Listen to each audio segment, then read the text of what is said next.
সুন্দর হইতো। আসলে হলো কি এই কেঁচোটা মূলত কয়েক পদ্ধতিতে আলাদা করা যায়। হ্যাঁ। এখানে একটা পদ্ধতি আমরা পূর্বে দেখাইছিলাম যে ঋণের ভিতরে কিভাবে এক পাশ থেকে সার উঠে অন্য পাশে ডিকম্পোস্ট গোবর দিয়ে আলাদা করতে হয়।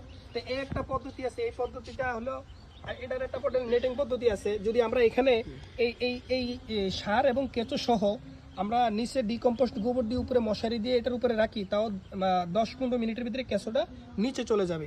আবার আরেকটা পদ্ধতি হচ্ছে আমরা হাত দিয়ে যদি বাসি, দেখেন এখানে কিন্তু প্রচুর কেঁচো, আমরা যদি এভাবে অল্প করে দেখাই, যদি এরকম করে স্তূপ করে রাখি 5-7 মিনিটের মধ্যে কেঁচো অনেক নিচে চলে যাবে। ফলে আমরা আস্তে আস্তে এরকম সারটাকে আলাদা করে ফেলবো, কেঁচোটা নিচে চলে যাবে। পরে যে কেঁচোটা দলা হয়ে থাকবে ওই কেঁচোটা নিয়ে আমরা ডিকম্পোস্ট গোবরে দিব। এখন কিন্তু দেখেন এই কেঁচোতে কিন্তু প্রচুর পরিমাণে ডিম আসছে, ঠিক আছে, এগুলো কিন্তু বাচ্চা। আমি একটু ডিমটা দেখেন, এই কেঁচোটাতে কিন্তু ডিম আছে, এই যে দেখেন এটাতে কিন্তু ডিম আছে।